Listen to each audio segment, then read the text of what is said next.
définit et nous rassemble dans l'épreuve et dans la prospérité.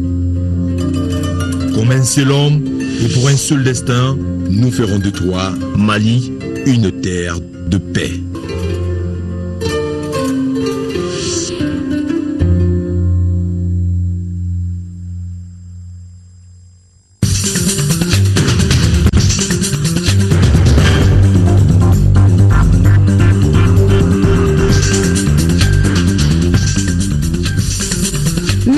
A rendu hommage aujourd'hui à Sévaré, à nos braves soldats qui sont tombés les armes à la main lors de la libération des otages de l'hôtel Byblos. C'était lors d'une cérémonie funèbre présidée par le ministre de la Sécurité et de la Protection civile. Notre chronique culture nous amène aujourd'hui à Tombouctou, appelée également la porte du désert. Et ce soir, nous allons redécouvrir la richesse culturelle et intellectuelle de la cité des 333 saints. La chronique culture, c'est en fin de journal. Il est 20h à Bamako, où que vous soyez. Bonsoir à tous et bienvenue dans la grande édition. Et nous commençons ce journal par ce communiqué du gouvernement. La ville de Ménaka, région de Gao, a enregistré des inondations le samedi 8 août 2015 à la suite de fortes pluies. Ces inondations ont malheureusement provoqué la mort de 5 personnes, d'importants dommages sur 400 habitants et 750 personnes sont déclarées sinistrées.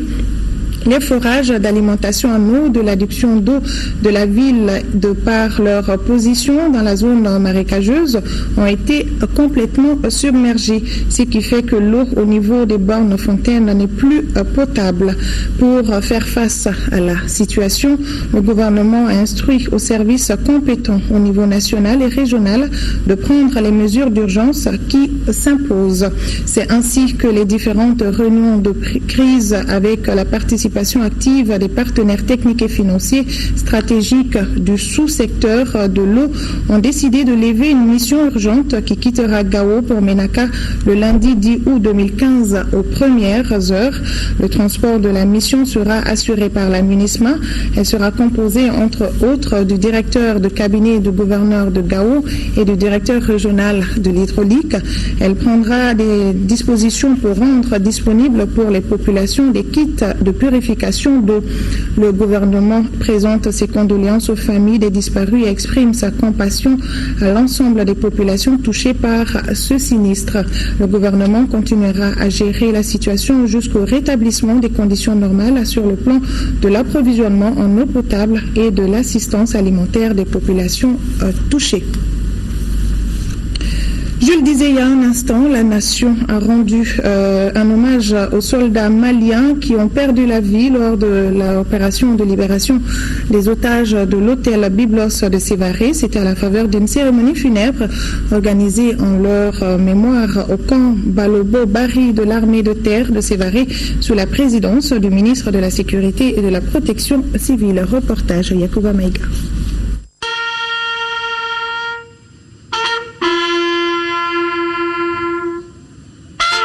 Ils sont 3 sous-officiers et un militaire du rang des forces armées maliennes qui ont reçu en cet après-midi du samedi 8 août 2015 les hommages de la nation malienne tout entière. C'était à la faveur de cette cérémonie funèbre qui a regroupé les autorités régionales, les frères d'armes, les parents et amis des illustres disparus sous la présidence du ministre de la Sécurité et de la Protection civile qui avait à ses côtés son homologue du développement rural.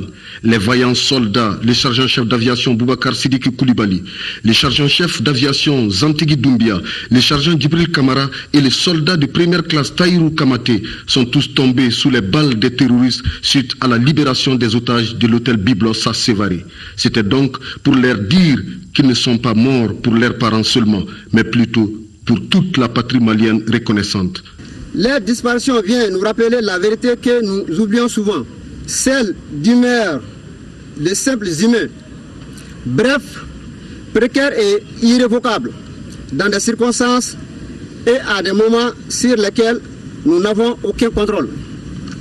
Ce ne sont pas des larmes de circonstances qui seront versées aujourd'hui par les compagnons d'armes, les parents et proches de ces vaillants soldats disparus, mais des larmes amères celle provenant d'une émotion sincère et d'une grande tristesse. Pour manifester la compassion et la solidarité du président de la République, son Excellence Ibrahim Boubacar Keïta et de son gouvernement aux familles des disparus, en plus des condoléances présentées, les ministres de la Sécurité et celui du Développement rural ont remis aux familles endeuillées une enveloppe symbolique. Nos 4 braves soldats, tombés sur le champ de l'honneur, reposent désormais au cimetière de Sévaré, laissant derrière eux des veuves, des orphelins et de nombreux parents, amis et frères d'armes inconsolables. Il faut noter que ces soldats ont été tués lors de la prise d'otages. Et nous restons dans la région de Mopti pour vous annoncer que toutes les activités économiques ont repris le cours normal dans les villes de Sévaré et de Mopti après la libération des otages de l'hôtel Byblos. L'autorité administrative régionale rassure que la situation sécuritaire est désormais sous contrôle. Une équipe de l'ORT Mopti, conduite par Moustapha Doumbia, s'est rendue dans certains points des 2 villes. Suivons son reportage.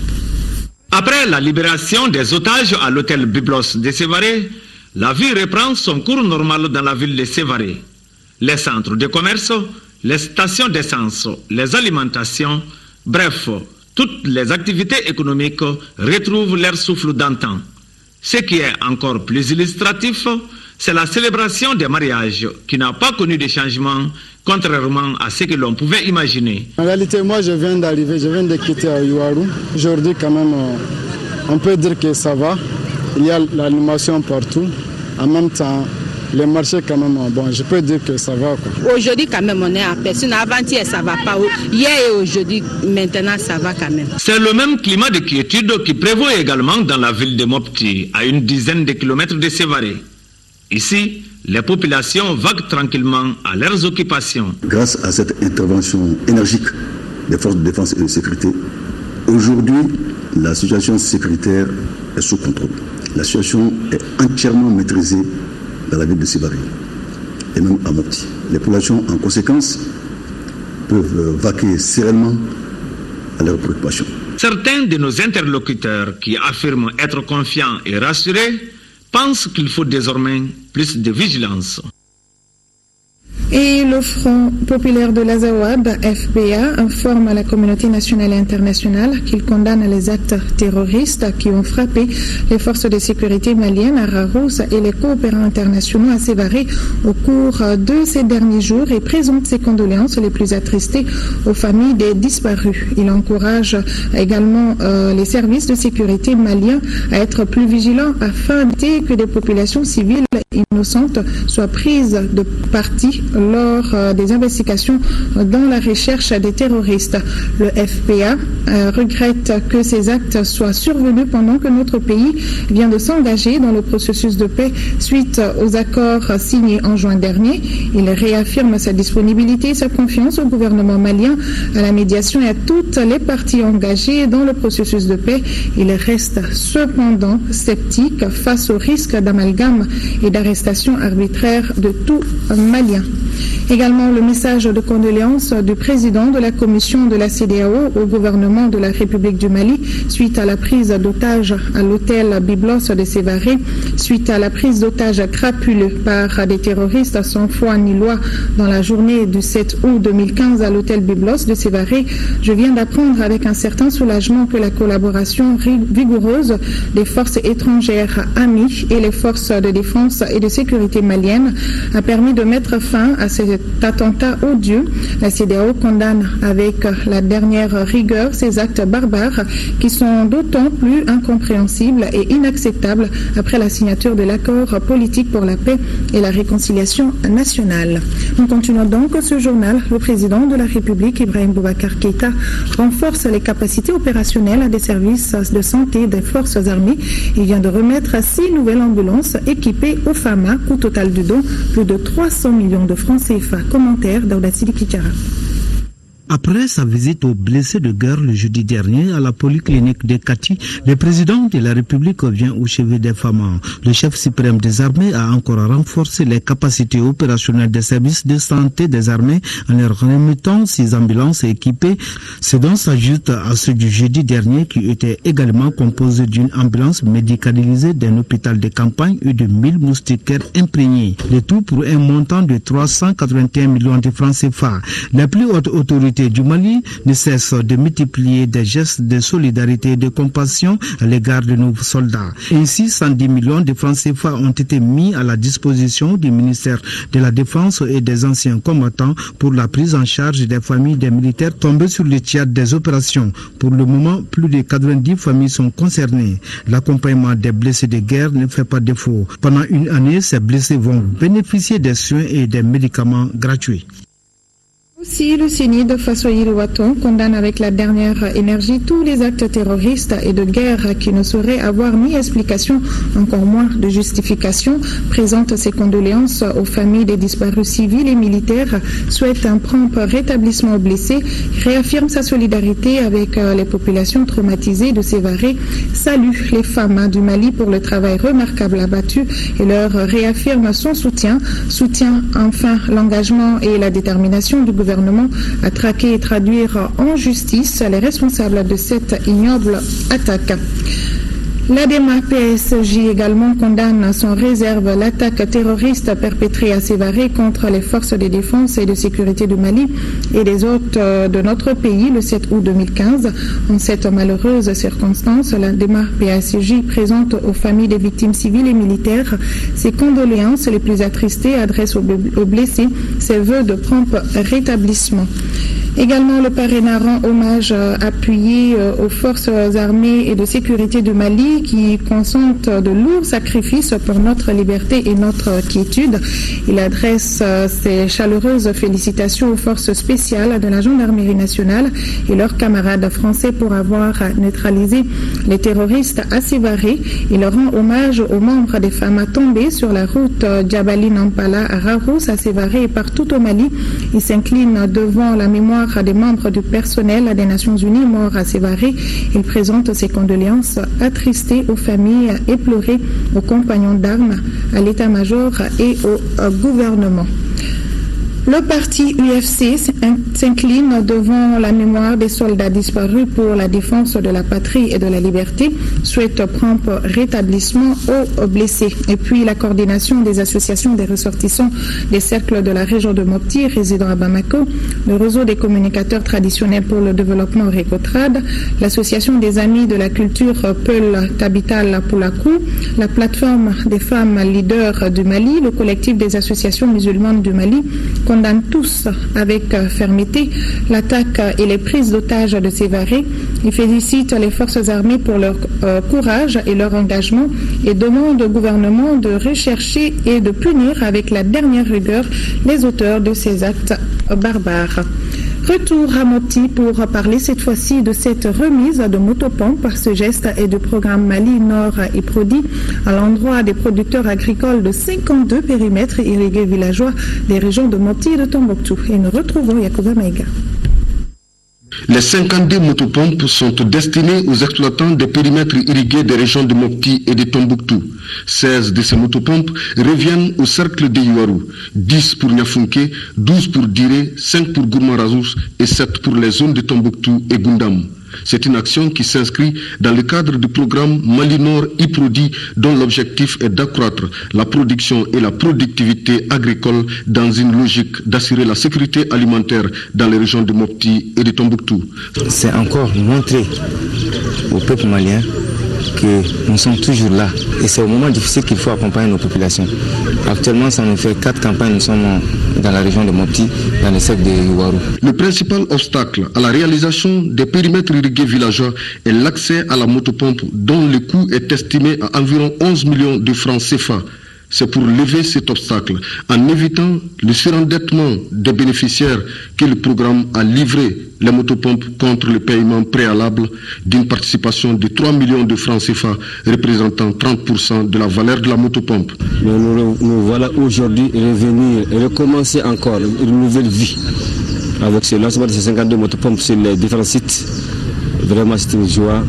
Donc cela va augmenter la production rizicole, renforcer la sécurité alimentaire des régions de Tombouctou et de Mopti. Donc c'est donc l'occasion de saluer et de remercier la coopération allemande et canadienne pour tous les efforts qu'ils font depuis plusieurs années. Ces 52 motopompes viennent s'ajouter à plus de 650 autres déjà livrées dans la zone d'intervention du programme Mali Nord et Prodi. En marge de la campagne agricole 2015-2016, les membres du ministère du Développement rural ont rencontré les paysans des différentes localités visitées. Il s'agissait à travers ces rencontres de recueillir les préoccupations et les attentes des paysans. Le point de ces rencontres avec notre envoyé spécial, Abdraman Maïga. Parmi les thèmes évoqués au cours de ces différentes rencontres, on peut retenir les objectifs globaux de la campagne agricole 2015-2016, le programme pilote des 1000 tracteurs, la situation de la grippe aviaire, le Fonds national d'appui à l'agriculture. Ce n'est pas tout. La rencontre a également permis aux acteurs du monde rural d'échanger sur le processus du renouvellement des instances au niveau des chambres régionales d'agriculture et de l'Assemblée permanente des chambres d'agriculture du Mali, sans oublier les pôles de croissance économique. Les questions soulevées étaient relatives à la satisfaction des besoins en engrais, aux difficultés rencontrées lors de l'installation des cultures, ce qui a beaucoup impacté le niveau de semis pendant cette période optimale. Cette rencontre axée principalement sur la campagne agricole a également permis aux membres de la délégation de se faire une idée sur la situation générale de la campagne agricole. Par exemple, au niveau de la filière sud de la CMDT, les réalisations dépassent les prévisions de la campagne agricole 2015-2016. Cette date, tout le programme de mise en place des intrants a été réalisé à 100% et plus. Quand on prend le complexe coton, on est jusqu'à 108%. Pour le complexe céréales, c'est 99%. Avec la sensibilisation des producteurs, l'étouffement de l'effectif d'encadrement et la mise en place des semences améliorées, des engrais aussi, tout ce sont des choses qui vraiment ont motivé les producteurs à doubler d'efforts pour essayer de rattraper le retard perdu. Au niveau du coton, par exemple, dans la filière sud, sur une prévision de 220 000 hectares, les paysans ont réalisé plus de 224 000 hectares, soit un taux de réalisation de 102%. Pour les autres céréales, notamment le maïs et le soja, les réalisations sont de l'ordre de plus de 102%. Le coton est une culture stratégique pour l'économie du Mali. Ça a de l'avenir et nous sommes en train d'y travailler pour restructurer. Et comme le chef de l'État l'a dit au cours du Conseil supérieur de l'agriculture, il faut qu'on aille vraiment vers la transformation de nos productions. Donc la notion de chaîne de valeur doit être intégrée dans la filière. Cette performance permettra à la compagnie malienne de développement des textiles d'atteindre les objectifs de la campagne agricole 2015-2016 au niveau de ses filiales. Ici, dans la filière sud, elle estime récolter plus de 250 000 tonnes de coton graines. Également, dans ce 20h, une vingtaine de cadres et membres du parti Alliance pour la promotion et le développement du Mali viennent d'adhérer au parti UDD. La cérémonie d'adhésion s'est déroulée ce samedi au CRES de Badalabougou. Reportage Nouhoum Sissoko. Ils sont 23 militants à signer leur entrée dans le parti UDD. Notre adhésion à l'UDD, elle est la résultante d'une longue réflexion à l'issue de laquelle les valeurs prônées par l'UDD ont emporté notre conviction. Nous venons aussi à l'UDD pour partager avec l'ensemble des militants notre idéal de justice sociale, d'équité, afin que chaque Malien puisse bénéficier de l'égalité des droits, mais aussi de l'égalité des chances. Tout en souhaitant la bienvenue aux nouveaux camarades dans la famille UDD, le secrétaire général dira que son parti est porteur de certaines valeurs. Quand on adhère à l'UDD, on n'est pas militant de première ère ou de dernière ère. On est militant à part entière de l'UDD. Le parti UDD est un parti démocratique où toutes les décisions sont prises à la majorité. Personne à l'UDD n'impose sa loi vraiment à la majorité. Pour ces nouveaux militants UDD, l'heure n'est plus à la division et aux querelles de leadership, mais plutôt au rassemblement de tous les Maliens face à leur destin commun. Nous invitons donc l'ensemble des Maliens à plus d'unité, à plus de rassemblement, afin de pouvoir redresser le Mali. Le parti de la Colombe a été créé en mai 1991. Il dispose d'un siège à l'Assemblée nationale et compte quelques 300 conseillers municipaux. Retour à l'actualité régionale. Comment rendre autonomes les femmes rurales et lutter contre le mariage précoce? Tels sont les sujets débattus par les cadres du cabinet du ministère des Maliens de l'extérieur avec les femmes de Nioro du Sahel. Cette conférence s'inscrit dans le cadre des activités commémoratives de la panafricaine des femmes.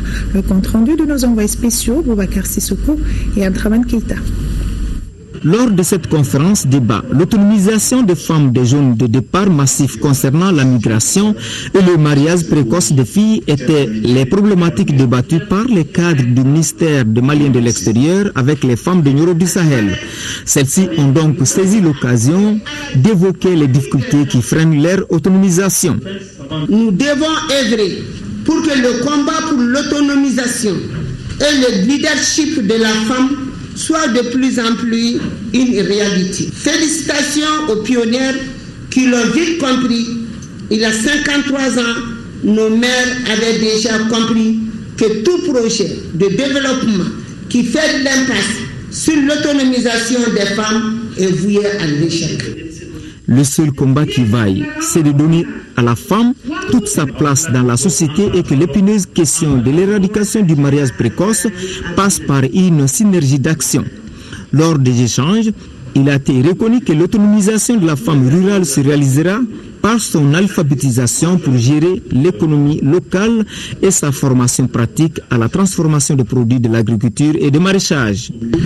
Les femmes, on peut les autonomiser en les aidant dans la formation surtout. Parce que les femmes sont déjà très engagées dans certaines activités comme le maraîchage, comme l'embauche bovine, comme beaucoup d'autres activités génératrices de revenus. Mais à la base, elles ne sont pas formées. Donc, surtout dans la gestion, elles ne savent pas comment gérer. Pendant la rencontre, les participants ont donc abordé le sujet de la migration clandestine. Selon la conférencière Tangara Nemaguindo, les femmes ont un grand rôle à jouer pour dissuader leurs fils, leurs frères et leurs maris du suicide collectif qu'est la migration clandestine. Cette conférence débat s'inscrit dans le cadre des activités de la panafricaine des femmes, célébrée chaque 31 juillet. De Nioro, nous partons à Caille, où le stationnement des gros porteurs pose d'énormes problèmes. Des centaines de camions transportant des marchandises, dont des produits pétroliers et chimiques, se garent en pleine ville en attendant de remplir les formalités douanières et du coup gênent la circulation. Un autre souci, les produits pétroliers et chimiques qu'ils contiennent constituent une réelle menace pour la population en cas d'accident. On en parle avec Jafar Aïdara. Aujourd'hui, à Caille, la circulation est devenue un casse-tête pour les populations à cause du stationnement anarchique des gros porteurs qui s'égarent sur toutes les grandes artères. Cela cause beaucoup d'accidents et beaucoup de pertes en vie humaine. Cela s'explique par le manque d'aire de stationnement ou de parking. Le seul parking autorisé se trouve à Diala. Le voilà, il ressemble à un cimetière parce qu'il n'est pas utilisé. Pourquoi? C'est vrai qu'en amont de la direction régionale des douanes, il y a un certain encombrement qui est dû au fait que le convoi qui quitte Diboli, qui est un convoi d'envergure, est soumis au scanner. Alors, avant, la solution avait été trouvée avec le centre multifonctionnel de transit et de transport. Mais il faut reconnaître que ces derniers temps, avec l'état de dégradation de la cour de ce centre, avec les problèmes de logistique, des problèmes d'eau et d'électricité, alors ce centre n'est plus adéquat. Ce problème de stationnement est vrai. Il faut que le scanner de la douane se déplace pour Diboli. Et le gouvernement aménage un grand parking parce qu'il y a suffisamment de place entre Diboli et Caille, qui peut contenir des milliers de gros porteurs. Ici, il est 10 h du matin. Nous sommes dans le grand marché de Caille, à 10 mètres de la police du 1er arrondissement. Les gros porteurs créent des embouteillages. Les paisibles populations se cherchent. On dirait que nous sommes dans un pays où il n'y a pas de loi ni de droit pour la protection des populations et leurs biens. À ce niveau, nous avons vraiment des difficultés. Nous envoyons des éléments pour les biens garés. Le mode de tout, je crois, il y a des difficultés. L'appel que je vais lancer aux transporteurs, c'est de respecter les lois municipales, les arrêtés municipaux. Parce que tout est fait pour que la population souffre moins. Chaque fois qu'il y a une décision qui est prise au niveau municipal ou bien au niveau même du gouverneur, il faudrait que les transporteurs les respectent. Ces gros porteurs et camions-citernes se garent aussi à côté des maisons d'habitation avec leur chargement de produits pétroliers très inflammables, plus grave encore, des produits toxiques destinés aux mines. Cela donne du souci aux autorités administratives et politiques de la région. Pour trouver toujours une solution à cette affaire, nous avons voulu en tout cas confectionner des panneaux d'interdiction par rapport à ce gros porteur. Et je pense qu'avec la police, nous avons fait des échanges pour que, en tout cas, la police puisse jouer réellement son devoir. Cas ne possédant pas, en tout cas, d'espace adéquat pour contenir ces gros porteurs, ça pose problème. Les dispositions qu'on a prises là, donc dans un premier temps, nous avons encouragé toutes les bonnes volontés pour ce qui concerne l'aménagement de parking. Et là, nous avions eu un parking au niveau du Diala, à titre privé. Donc il y a eu beaucoup de complications pour que les chauffeurs, les utilisateurs adhèrent à l'accès à ce projet-là. C'est ce qui fait que pendant un moment, ça avait bien marché, donc la circulation avait été fluide, mais après il y a eu d'autres complications avec le promoteur. Nous sommes toujours en train d'encourager toutes les initiatives pour qu'il puisse y avoir un parking au niveau de Kaïba, aussi bien qu'au niveau de Kaindi, pour que les véhicules qui sont en attente de dédouanement puissent se garer du côté de Kaïba, et les véhicules qui ont terminé avec le dédouanement, même si les chauffeurs ont des courses à faire à l'intérieur de la ville, mais qu'ils puissent aller garer leurs véhicules de l'autre côté du fleuve. Sur un tout autre plan, l'ambassade de Burkina Faso au Mali célèbre la fête d'indépendance de ce pays avec une journée de reboisement. L'ambassadeur et les ressortissants burkinabés résidant au Mali étaient massivement sortis hier samedi pour planter plus de 200 pieds d'arbres. Écoutons l'ambassadeur de Burkina Faso, le général Kodjo Lougué, au micro de Adama Koulibaly. À l'occasion donc du 5 août, chaque année, le mois d'août est proclamé mois de l'arbre au Burkina Faso. Et chaque institution, au cours de ce mois, doit mettre en terre un certain nombre d'arbres qu'il est chargé d'entretenir.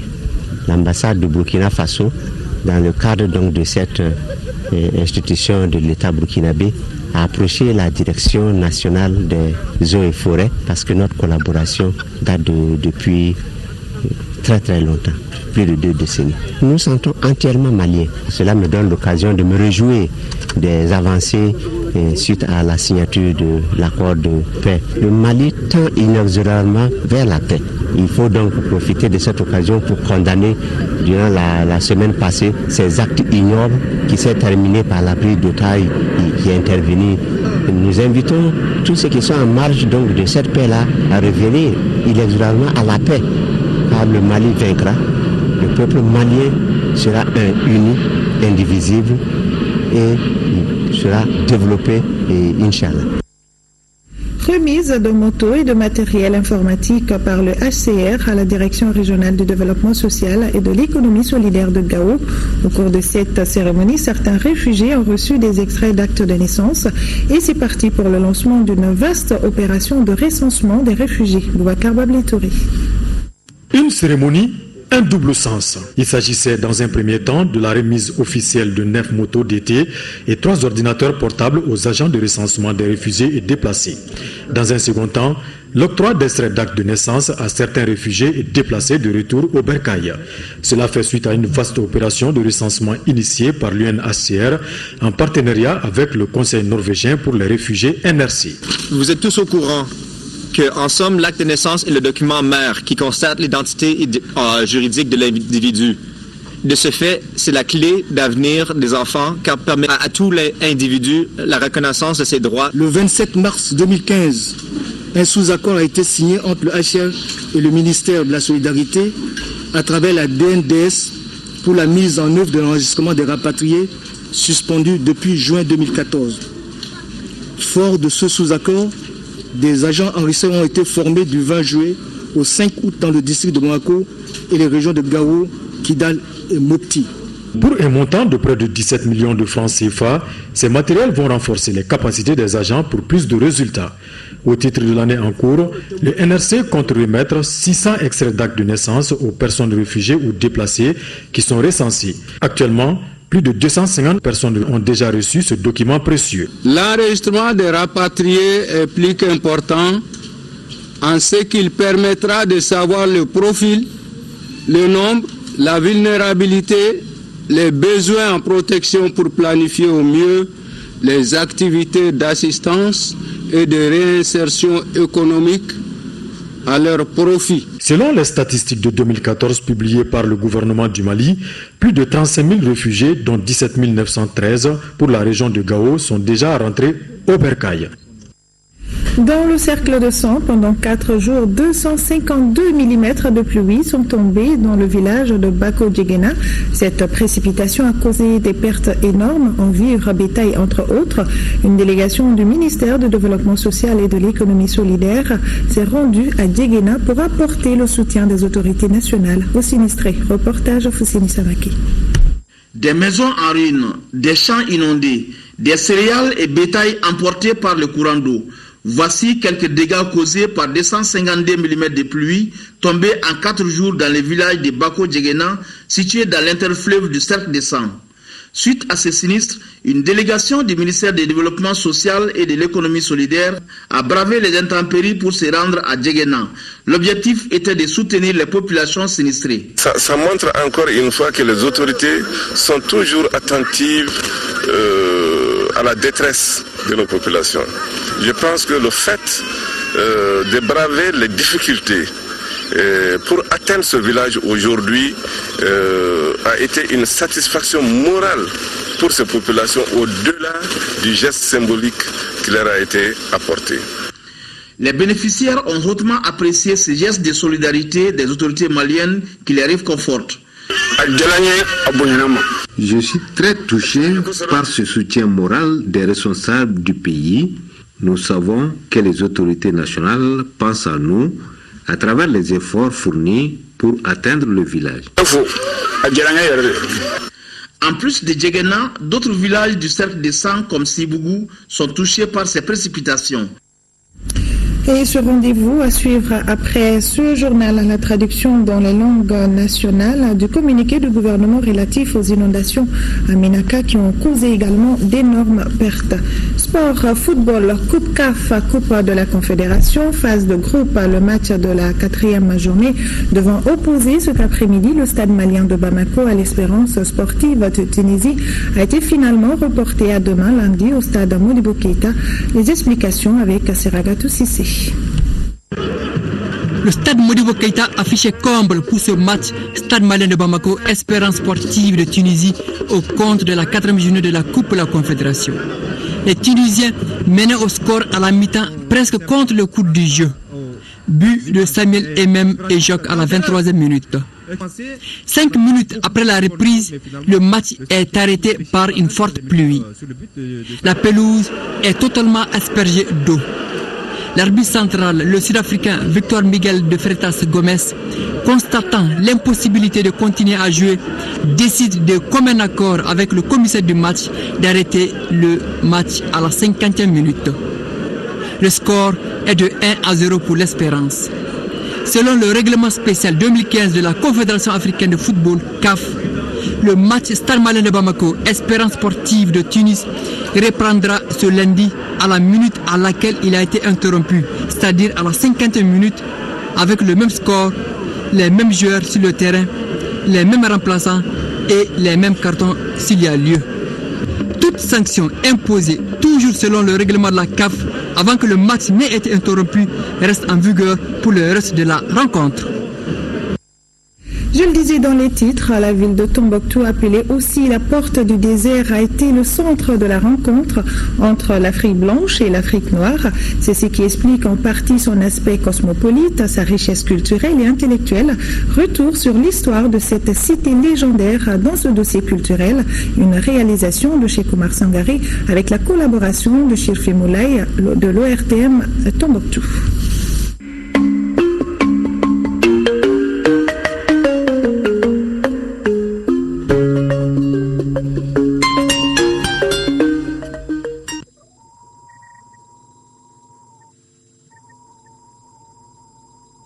Il était une fois un groupe de nomades touaregs appelés les Imakcharan. Ces bergers transhumaient entre la localité d'Arawan au nord de Tombouctou et le fleuve Niger. Pendant l'hivernage, il reste aux environs d'Arawan, il y a de l'eau, il y a de l'herbe. Mais pendant la chaleur, les basses eaux, l'herbe disparaît, les eaux tarissent, ils descendent alors dans le lit plus herbeux du fleuve Niger. Au fur du temps, les Imakcharan se rendent compte qu'ils ne sont pas à l'aise au bord de l'eau. C'est là cause des moustiques qui provoquent des maladies et du coincement des grenouilles. Alors ils sont partis au nord à une quinzaine de kilomètres et ils ont foré là un puits. Il y a eu de l'eau limpide. Nous sommes à la fin du XIe siècle. Une ville naît et prend le nom Timbuktu. Tim désignant le puits en langue tamashek et Buktu, le nom donné à la vieille femme gardienne du puits et présente sur les lieux avant l'arrivée des Touaregs. C'est ainsi qu'en 1325, Tombouctou se développant, Kankamoussa a pris la ville. Avec Kankamouta, on a construit non seulement la mosquée de Djingaréber, mais aussi un palais de justice. Donc les gens du sud sont venus très nombreux à Tombouctou. Et parce que Kankamouta a distribué, alors il a fait le pèlerinage, les Sahariens aussi sont venus ici très nombreux. Puis, l'empire du Mali s'affaiblit et la ville change encore de tutelle. Et les Touaregs sont revenus pour prendre le pouvoir de 1433 à 1468. Ces Touaregs aussi ont construit la mosquée Sidi Yahia. Les bergers nomades établis dans les lieux sont rejoints par les marchands, ensuite par les érudits musulmans. L'heure de la prospérité sonne pour une ville qui va être incorporée dans l'empire Songhai sous le règne de Soni Alibert. Alors les Tombouctiens ont fait appel à Soni Ali, qui était un roi à Gao. Soni est venu en 1468, il a pris la ville. Donc pendant 100 ans, de 1492 à 1591, c'est la prospérité de Tombouctou, c'est le commerce transsaharien, c'est les grandes universités. Tombouctou avait 25 000 étudiants pour 100 000 habitants. Tombouctou va connaître la plus longue occupation à partir de 1591. Il s'agit là de l'invasion marocaine. En 1591, Moulay Ahmed El Mansour a conquis la boucle du Niger dans Songo à Djenné. Et ses descendants qu'on appelle les Armas ont commandé Tombouctou jusqu'en 1826. Et ils seraient remplacés au pouvoir par Sékou Amadou jusqu'en 1862 où Al-Hajj Oumar Tal va détruire Hamdallahi et Tombouctou va passer sous le giron des Toucouleurs. C'est au début du 19e siècle que les Européens commencent à visiter la ville de Tombouctou. L'Écossais Alexander Gordon Lyne en 1826, le Français René Caillé en avril 1828, l'Allemand Heinrich Barth en 1853, puis le Français Eugène Bonnier en 1892. C'est après qu'arrivera le colon français. Les Français vont rentrer à Tombouctou et ils vont commander eux-mêmes de 1893 jusqu'au 22 septembre 1960 où le Mali sera indépendant. Les Tombouctiens ont longtemps eu une grande passion pour la chose écrite.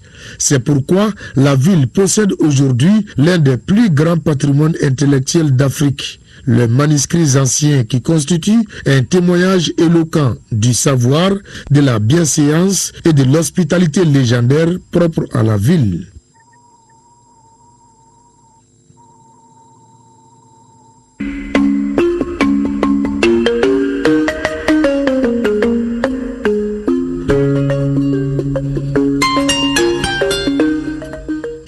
Très impressionnant. Et sachez que les championnats ouest-africains juniors et seniors de la région 2 ont eu lieu ce week-end à Mbour, au Sénégal. Le Mali a occupé la première place, remportant 16 médailles en or, 9 médailles d'argent et 4 de bronze.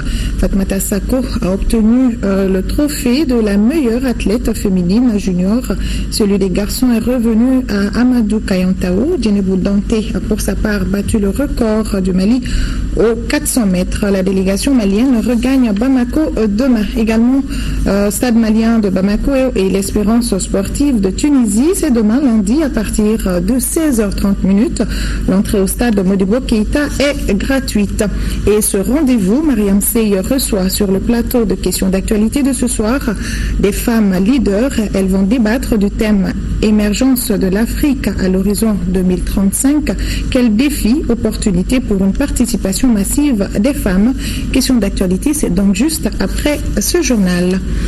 Et c'est ce qui met fin à cette édition. Merci à vous de l'avoir suivi. Demain 10h-13h, Mohamed Oldemamouni et retrouvez Nyanya Traoré pour les éditions du soir. D'ici là, prenez soin de vous et des autres.